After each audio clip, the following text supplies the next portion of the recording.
Hello my friends, and welcome back to another Baldur's Gate 3 character building guide, the first build guide of 2025. Hope you're all doing well. Today we're critically hitting the new year with a build that does tremendous damage both on its turn and on its opponent's turn, as well as locking down the battlefield, preventing enemies from moving entirely. This build offers incredible battlefield control, leaving enemies both helpless on the ground and unable to move either towards you or away from you. So not only do we dish out excellent damage, we're also the build that every squishy wizard dreams of standing behind. Before I begin, I do want to take a quick moment to say thank you so much to Like Elmo for the 25 zloty donation, Bacon Jansen for the 40 krona, and Scott Myers for the $20, as well as Lloyd Gray and Tarantula for becoming channel members. Thank you so much, my friends. I really appreciate the support. Alright, let's get to the build. I'm using Karlach as the example character here, because this is primarily a Barbarian build, and of course she is the Barbarian of the party. But if you are building this as a custom character, the best race to pick by far is going to be Half-Orc. This build is going to be getting a lot of critical hits. We'll be attacking with advantage consistently, and we want to build critical hit gear in order to multiply the damage dice that we're already going to be doing. And so Half-Orc is going to be generating a lot of extra critical hit damage, because it gets an extra damage die whenever you critical hit as a Half-Orc. That extra damage die will then also have more value for this build than for other builds, because we're taking the Savage Attacker feat, which lets you reroll damage dice. It used to not work with the Half-Orc racial extra damage die, but since patch 7 it does, so this build is now able to both get the Half-Orc trigger more often, and get more value out of it when it does. There's also a bug with Half-Orc where when you sneak attack as a reaction and get a critical hit, you get an extra sneak attack die in addition to the extra weapon damage die that the Half-Orc critical feature is supposed to give you already. This isn't how the mechanic is entirely supposed to work, but it makes Half-Orc even more powerful for the build than it was already, because you'll be getting a ton of extra damage from the Half-Orc racial feature, since this build will be critically hitting so often. If you're not going Half-Orc, other great picks include Wood Elf or Half Wood Elf, which give you additional movement speed. This build uses movement speed extremely well, and also move speed compounds very well with itself. We're getting bonus move speed from Barbarian and additional movement from Rogue as a bonus action, movement from Rogue, so we'll be able to get a tremendous amount of extra mobility from the races that give extra mobility, or the usual powerful suspects apply as well. Halfling will let you critically hit even more often because it lets you reroll ones, which means more criticals as well as just more hits overall. Gnome can help with this character's relative weakness on mental saving throws by giving you advantage on them. Githyanki for the Misty Step and additional skills, or Dwergar for out-of-combat invisibility, all make excellent choices.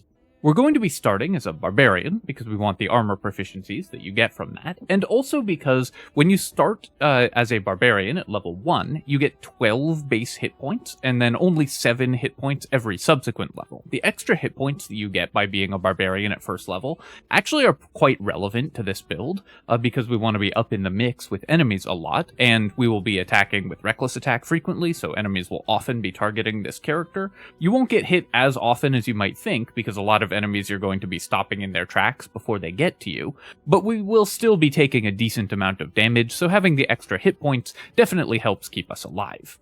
This build is going to be using a stat item. You can either use the Gloves of Dexterity or Elixirs of Hill Giant Strength. It doesn't actually matter which one, but we want to get several feats. And in order to do that, the best way to do so is to use one of the items that increases your stats. For this build, we're going to be using the example of doing it with the Elixir of Hill Giant Strength. Although we will be using finesse weapons, you can still attack using your strength with those finesse weapons, so the Elixir works just as well as having high dexterity. I will also mention that this character works extremely well with the feats at even levels mod, which will let you skip out on the stat items and also get a bunch of other cool feats as you level up. This character wants to do basically all the cool things that you can do in Melee, and that lets you do even more of them in the same build. So if you are modding the game, then that's a mod I would highly recommend for this character, because it's going to make it even more fun. And I'll mention a couple cool feats that we aren't taking in this build that I would add in if you have access to more feats. For our attribute selection, therefore, because we're using a stat item, we're going to go with 16 dexterity, 16 constitution, and 14 wisdom. And then with our remaining 4 points, you can put those wherever. Intelligence gives you a slight increase to your saving throws. Remember that we're going to have 20 strength, so we don't need to up our strength. Using elixirs of Hill Giant strength. So intelligence is probably the best. You can also put these 4 points in charisma, even with only 1 bonus point in charisma. As a barbarian, you can actually act as a party face reasonably well, because a lot of the barbarian special dialogues have very low save DCs on barbarian intimidates. So even with only 1 point in charisma and intimidation proficiency, you can be a pretty good party face. And in fact, you could build this character with 14 charisma. So if you want to lean into this character being your main character and a party face more, you have the extra points. You could put 14 in charisma, take intimidation, potentially take expertise in persuasion with your rogue levels, and then you have a very serviceable party face with this character as well, if that's the direction you want to go. For pure combat power, though, we're going to go with this. And then for our skill selection, it mostly doesn't matter. Make certain that you have athletics and perception. So I would go with this setup here, making sure that we have athletics because, again, we will have high strength, so our athletics will be very good. And any character with perception proficiency available should take it because it's just so valuable to have. And then, of course, you can grab Intimidation if you want to make some of those barbarian skill rolls in order to have the funny barbarian dialogues and pass some conversations that you wouldn't be able to pass otherwise. That's all the decisions we have to make at level 1, so let's go to level 2. At character level 2, we are immediately going to be leaving Barbarian and taking our first level of Rogue. Taking Rogue at this level gets us a bunch of great skill access, as well as sneak attack damage whenever we're attacking with a finesse weapon, which of course we're going to be doing all the time. The access to skill expertise means that Rogue just makes your playthrough much, much smoother, because this character can be your sleight of hand character now, so we can take sleight of hand and get expertise in sleight of hand, and then we can add expertise in another one of our skills, for example in athletics, to make our shoves basically impossible to resist, which is what I would recommend. But of course, you can also put your skill expertise somewhere else. If you want to go the party face route, you can put it into intimidation, for example. If you have another character that's handling your lockpicking, then you don't need the rogue level and can delay it until after your 5th barbarian level to get extra attack sooner. But for most playthroughs, I'm going to recommend this, so this character can be your lockpicking character right from the beginning of the game, and it just makes the early game significantly smoother. No actual decisions to make at Rogue level, character level 2, because Rogue doesn't change any abilities at level 1, so let's go to level 3. Character level 3, we are going to go back into Barbarian, getting access to Reckless Attack. Reckless Attack is one of my favorite class features because there are so many cool ways that you can use this ability. It's especially good for this character for several reasons. Firstly, it gives us advantage on any attack that we want it on, and you need either advantage or another ally threatening an enemy in order to get sneak attacks. That means this character has guaranteed sneak attack whenever we want, and we will never have to change our party positioning or go out of our way in order to trigger sneak attack. We're always going to have access to it through Reckless Attack. Secondly, Reckless Attack gives enemies advantage on attacking you, which means that enemies are more likely to target the character, because enemies in Baldur's Gate 3, their AI determines who to attack based on how likely they are to hit you and how much damage they think they're going to do. Having this character be preferentially targeted by enemies is great for several reasons. One, we're a barbarian, we've got lots of hit points and damage reduction when we're in rage, so enemies attacking us are going to be significantly less effective than if they were attacking our more vulnerable allies. But two, because we are going to be a sentinel build, trapping enemies, having enemies come to us because they think they can hurt us by attacking us with advantage, means that we will then have enemies that will be trapped there. And when we later get Polearm Master and can make attacks when enemies come towards us, Enemies who are hit by our Sentinel Polearm Master combo, preventing them from moving, will never get to attack at all. So attracting enemy attention causes them to come towards us. We then whack them with our Polearm Master attack. They stop moving and effectively lose their turn.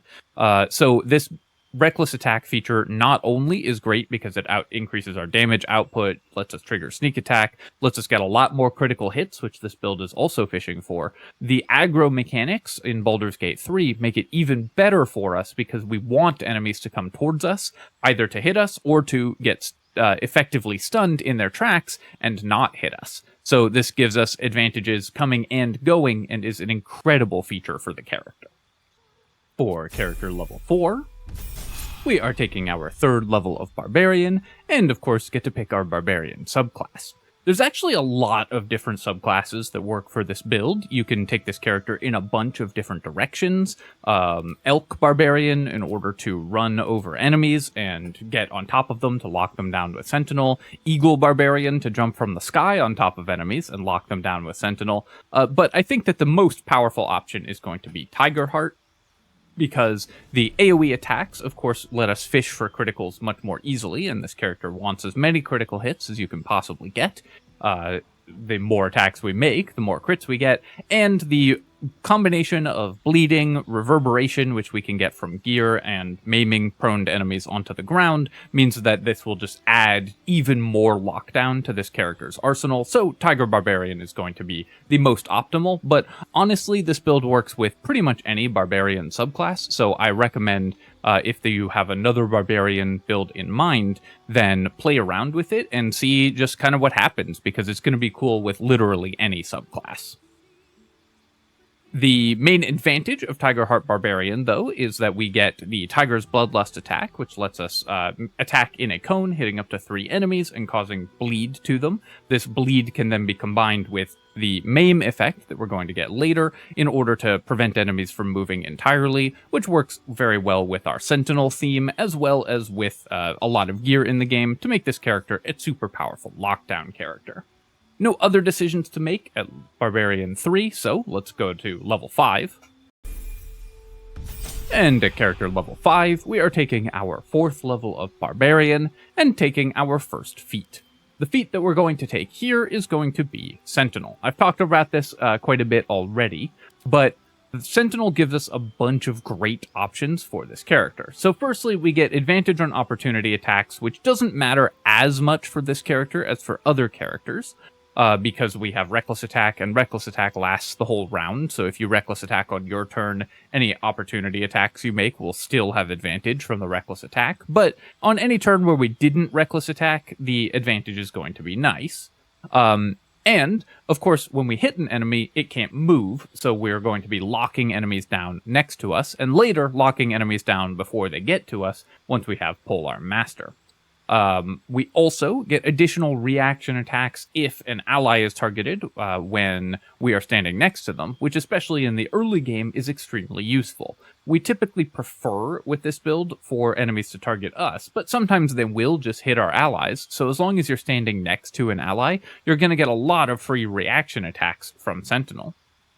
The great thing about Sentinel for this character as well is that when you attack as a reaction on this character, there's an interesting interaction with sneak attack and how it works. Sneak attack only works once per turn, but it refreshes at the end of your turn. So if you take the first turn in a combat, attack, activate sneak attack for additional damage, and then pass the turn, an enemy hits your ally, you punch them again, you punch them back, you will activate sneak attack again.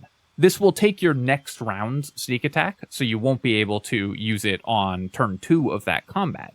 But you effectively cheated half a turn of extra initiative out of your sneak attack. You get to double up on it in the first round of combat, which gives you even more burst damage in the early game. The more reaction attacks you can make, and this build will be attacking as a reaction every single turn, the more often you're going to double trigger your sneak attack in the opening rounds of combat, which is good for you because it front loads your damage, adding a ton of extra damage to your early rounds of combat and preventing enemies from doing anything. It's especially good if you took Half Orc because you're getting even more damage from the sneak attack because of the bug with Half Orc. At character level 6, we are taking our 5th level of Barbarian, gaining extra attack, which of course just doubles our damage in a given turn, and fast movement, which makes us even better at positioning where we want to be on the battlefield to maximize our lockdown and maximize attacking the most dangerous enemy on the field. Doubling our damage here is, of course, going to be incredible with extra attack, and extra movement speed is always great for every melee character especially, though Barbarian level 5 is a huge power spike for the character. At character level 7, we are going to take our 6th level of Barbarian in order to get our animal aspect. Here we are going to be taking the animal aspect of the beast, Wolverine. The Wolverine aspect gives us whenever you attack a bleeding or poison target, you also maim it for a turn. Since we're a Tiger Barbarian, whenever we attack using our Tiger Barbarian Rage attack, we will cause bleeding to enemies. So every enemy we hit, if they're vulnerable to bleeding, is going to be bleeding. This works even on the first attack because the game checks if the enemy, or applies the bleed before it checks if the enemy is bleeding for the purposes of the maim. So the bleed happens first, and then that enemy will get maimed right on the first attack. An enemy that is maimed cannot move at all, if we attack an enemy on our turn, we're going to reduce its movement to 0 and they won't be able to move. If we attack an enemy off our turn, we have Sentinel, so they will not be able to move. So whether we hit an enemy on our turn or off it, we are reducing its movement to 0 and preventing it from moving. An enemy that can't move and is stuck next to an incredibly dangerous melee attacker is basically food. So as long as we're locking down enemies constantly, we are going to be shutting down the battlefield entirely for our enemies and winning a lot of fights for free, while our more vulnerable backline characters are totally able to do whatever they want without ever being under any sort of pressure. It's worth noting also that if you didn't take Tiger Barbarian, it's much less important to get level 6 Barbarian, so you will probably want to take your rogue levels at level 7 instead of at level 8, as we're going to do next. Just a minor adaptation to the build if you took a different subclass when you chose your Barbarian subclass. That's it for level 7 though, let's go to level 8. At character level 8, we are going to leave Barbarian and start taking levels in Rogue. This is going to improve our sneak attack and also make the character much more mobile. Now, of course, you could continue to Barbarian level 8 and take your additional Rogue levels later. I have found that the mobility at this point in the game is really important, and also I like increasing the sneak attack damage because we're going to get a lot more off-turn attacks, which is going to make our sneak attack damage even better. So I like taking the Rogue levels now, but again, this build is very, very flexible. There's a lot of room to customize how you're building it, so you can also just go to Barbarian level 8 before you take any Rogue levels at all. And that will be a totally reasonable way to build the character as well. Also, of course, because we now have 8 levels here, if you are using the Feats at Even Levels mod, you have all of the feats that we've picked, plus an additional one, and then also have managed to raise your dexterity to 20 with ability score improvements. So you will now get to pick another feat, and I'll talk a little bit at the end about what extra feats we will add to the build if you're using Feats at Even Levels. The bonus action, Hide, is not that important to the character, although can be useful if you really need to avoid enemies. The Hide can get you out of danger, but really we're here for the bonus action Dash. This lets the character guaranteed get next to an enemy and lock them down with Sentinel, so you can prevent enemies from moving.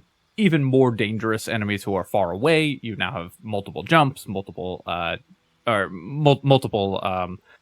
movements in a turn, and you will get multiple jumps next level, because spoilers, we're going to be taking Thief Rogue, in order to get ourselves even closer to the enemies. At level 9, let's go ahead and take Thief Rogue to get an additional bonus action. Extra bonus action from Thief Rogue is so good for Barbarians because the main thing that holds Barbarian back as a class is that it has worse action economy than any other class because there's a tax on your actions at the start of most combats. You have to use a bonus action to enter Rage, meaning that's a bonus action that you don't have to do other stuff. With Thief Rogue, you can bonus action rage and still use your bonus action for normal things that you want to do in your turn with your bonus action. And this character will get some pretty nice bonus actions that we want to use multiple times per turn. And also just the ability to jump or shove or do anything along those lines is extremely helpful at any turn of combat. Martial characters just get great default combat actions in Baldur's Gate, so just having more of them is always going to be good. It just makes the character play out vastly smoother, so the additional bonus action is really powerful. This is like one of the absolute most powerful class features in the game. There's almost no character that doesn't benefit from 3 levels of Thief Rogue, so of course it's going to be good here as well. At level 10, we're taking our 4th level of Rogue to get another feat, and one reason that it's okay to delay our feats this long is that the next feat that we're going to take requires an Act 3 item to be super effective. The weapon that we want to use, and you can see it modeled here, is the Dancing Breeze Glaive, which isn't available until Act 3. Up until this point, we've been totally happy using any other finesse weapon, and I'll talk about that in the gear section. But the Dancing Breeze Glaive is unique because it is a finesse weapon that's also a 2-handed polearm. That means that you can sneak attack with it, because the requirement to sneak attack is just that the weapon be finesse, and so you can sneak attack with a glaive as long as it's a finesse glaive, which the Dancing Breeze is, while also using as our feat Polearm Master. Polearm Master lets us make an attack whenever an enemy approaches us, as well as when an opportunity attack whenever an enemy approaches us, as well as whenever they are leaving our threatened radius. And because we're using a polearm and have increased reach, for a lot of enemies that will stop them in their tracks with Sentinel before they get in melee range of us. So the attack that they were intending to do, they won't get to do, and they will effectively lose their turn if they're a primarily melee enemy. This is a classic tabletop combination in 5th edition Dungeons & Dragons. It's one of the most well-known and powerful combos in the game, and in Baldur's Gate 3, it is just as good as it is in tabletop D&D, an incredibly potent combination. We also get a bonus action attack in order to attack with the butt of our weapon, which is just more chances at critical hits. The bonus attack has 1d4 base damage and doesn't add as many damage riders as the main attack. The way that this was implemented in Baldur's Gate 3, it doesn't get all the bonuses, but it's just more chances at critical hits, more chances at extra damage, and so it's going to be really powerful regardless. More damage is always good, and with 2 bonus actions, we can use Polearm Master alongside other bonus actions to just get tons of additional action economy and extra attacks in fights. So we're attacking multiple times on our turn and off the turn as well, for way more attacks than other characters are getting in a given round very regularly, and those attacks also lock down enemies and do tons and tons of damage. At level 11, we're going to take our 7th level of Barbarian, so we're going back into Barbarian, and getting another of the most powerful class features in the game, Feral Instinct. Feral Instinct gives you a +3 to initiative in combination with our 16 dexterity, or 18 if we have the Gloves of Dexterity. This gives us a solid initiative for the end game, not quite as high as I'd like, so you'll usually want to put 1 piece of initiative gear on this character in order to improve this just a little bit further. But we also can't be surprised. It's basically 2/3 of the alert, or 3/5 of the alert feat, which of course is the best feat in the game, so even getting 3/5 of it is incredibly strong. Feral Instinct just makes your character play out much smoother. This character doesn't need to win initiative as much as other characters because we're so good off turn that we don't actually need to act on turn as much as other characters do, but we're also really good on our turn with the Tiger Barbarian Reverberation combo, just locking down enemies. So we are going to shut down 2 or 3 enemies at the beginning of combat whenever we act first, so winning initiative still amazing for this character, even if it's not quite as important as it is for every other character in the game. It's like a 9 out of 10 to win initiative on this character, and a 10 out of 10 on everyone else, and that's more because we mitigate the downsides than because we don't have the same upsides that every other character does. We're still really good when we win initiative, just it's not quite as devastating when we don't. Nevertheless, Feral Instinct incredible for the build and makes the character go first much more reliably, which in Baldur's Gate 3 is the most important thing for Honor Mode, so great class feature. Finally, at character level 12, we're taking our 8th level of Barbarian and getting our 3rd and final feat. The feat that we're going to take here is going to be Savage Attacker, which increases our damage output enormously. Now, normally, I don't recommend Savage Attacker on Tiger Barbarians, because Tiger Barbarian's special attack halves the damage that you do with your base weapon. And so Savage Attacker, which rerolls your damage die, is rerolling, it gets halved, so it has less value for Tiger Barbarian. But for this character, Savage Attacker is phenomenal, because a lot of our attacks won't be Tiger Barbarian attacks, and we're adding a ton of extra damage dice to all of our weapons, which aren't halved by the Tiger Barbarian attacks. So Savage Attacker is going to be increasing our damage output enormously. Whenever we attack with an opportunity attack or a Polearm Master attack, so it's not on our turn, we're going to get full value from Savage Attacker, and all of our extra damage dice, including sneak attack damage, which used to not work with Savage Attacker but has been fixed, will be re-rolling with Savage Attacker. So we're getting a lot of extra damage from this feat. It works out to about a 25% roughly improvement to our damage, which is a huge amount of additional damage, and can be made even more so with more items and gear, which add extra damage dice to our attacks, which of course is something that we are going to be looking to use. I mentioned also that this build works very, very well and gets a lot of cool bonus options with the Feats at Even Levels mod. And if you've been using that one, then you will have 3 extra feats to play with. The 3 feats that I would recommend if you're using that mod here are going to be Great Weapon Master, because remember we have a great weapon, we're using the Dancing Breeze, so this is a finesse weapon, but it's also a two-handed weapon, so Great Weapon Master gives us a bunch of additional damage and extra bonus action attacks with the weapon here, so we get a lot of extra value from that. We also can take Mage Slayer for even more reaction attacks. This is a way to get additional reaction opportunity attacks, so Mage Slayer gives us a lot of extra value there. And of course, Alert is always going to be excellent, so just picking that up is going to be probably your best bet from a sort of optimization perspective. Alert is always going to be super, super strong.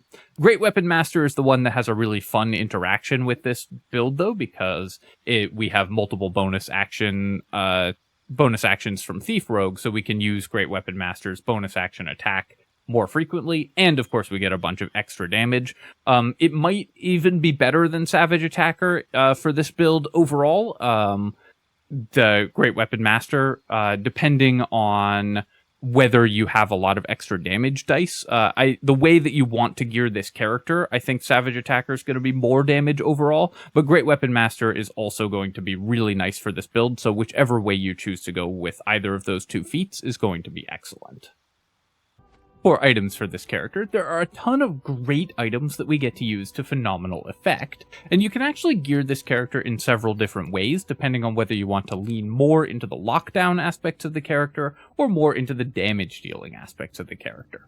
Firstly, of course, for our weapon, we're going to be using the Dancing Breeze. This is the finesse polearm in the game, the only one, so it enables the core combo that lets this build work, which is to sneak attack with polearms.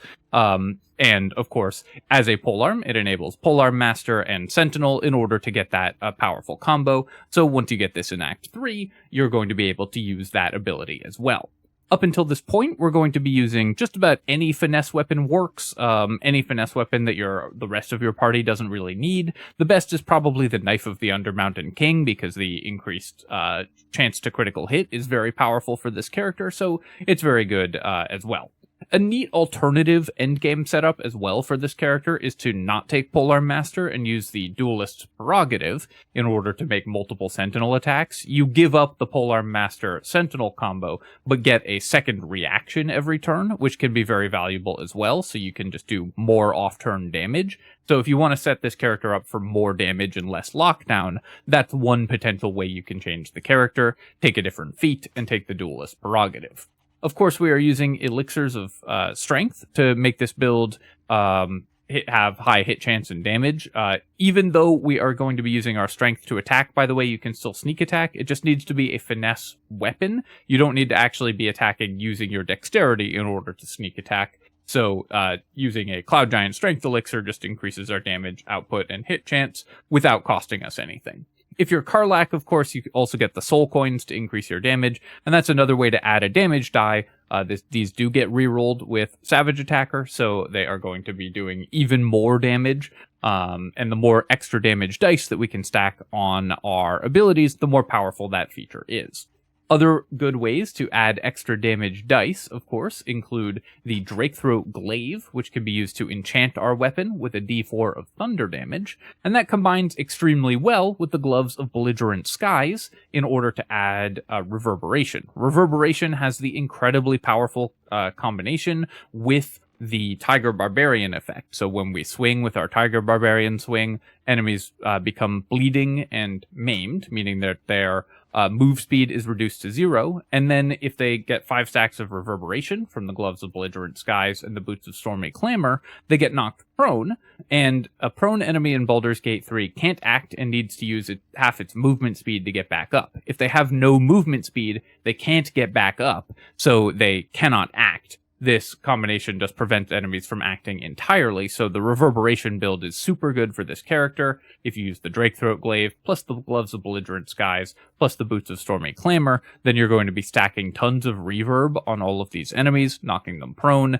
leaving them bleeding and maimed on the ground. The Callous Glow Ring adds extra damage as well, and also works with the Gloves of Belligerent Skies in order to inflict more reverberation, so a very powerful combo there. If you want to lean more into damage, you can use one of the other items that adds, one of the glove sets that adds extra damage dice rather than the glove set that adds reverberation. And if you ended up not going for Tiger Barbarian, this will also be the way you'll set up the character, using the Flawed Helldust gloves, for example, or any glove that adds extra damage dice to your weapon attacks, and then later on the Helldust gloves. The Strange Conduit Ring is yet another way to add bonus damage to your weapon attacks, and all of this stacks, it doubles when it gets critically hit, when you get a critical hit, which is incredibly powerful, of course, and rerolls with Savage Attacker to increase our damage output enormously. So anything that we can have that adds extra damage dice is super, super good for the character. Finally, of course, we want anything that increases our critical hit chance, so the Deadshot we can equip. Even though we aren't going to be actually shooting this bow, the critical hit passive on the bow works. Whether or not we are a ranged character, it'll work on our melee attacks, so we get more critical hits. Since we're attacking with advantage, any items that improve our critical hit chance give us even more chance at critically hitting, because we're hitting frequently, and we're hitting with advantage every time, so we're rolling lots and lots of dice. And so we get a ton of chances at crits, which, of course, let us double our sneak attack, double all, lots and lots of extra damage. I've said it many times already. One cool trick with this build as well is with the Amulet of the Harpers. You can use Shield while raging, even though it's a spell, and enemies will often target this character. This does take your reaction, but can cost an enemy a turn, because enemies will preferentially target you. You can use Shield to lock that, to prevent that attack from actually landing. So this character has a neat little interaction with this. The Strange Conduit Ring, by the way, you will want a way to concentrate on a spell, obviously. So like the Silver Amulet that lets you cast Guidance, for example, or any other item that gives you a spell that you can concentrate on will activate the Strange Conduit Ring. Finally, the Killer's Sweetheart Ring gets you guaranteed critical hits, and the Luck of the Far Realms Illithid Power gets you guaranteed critical hits. So that's more ways to activate your criticals for even more damage. Alright, my friends, I hope that you have enjoyed this look at this super powerful lockdown fighter. I hope that you have fun preventing enemies from acting and obliterating them both on your turn and off of your turn. And I hope that it helps you out in your honor mode runs. As always, if you've enjoyed the video, feel free to leave a comment and hit that like button. Helps me out a ton with the algorithm. So as much as it annoys me to have to harass you about it, I really do appreciate you taking the time to do it. And of course, you can subscribe to my channel for more Baldur's Gate 3 build guides in the coming year and other strategy game analysis. Cheers, my friends, Happy New Year, and I will catch you next time.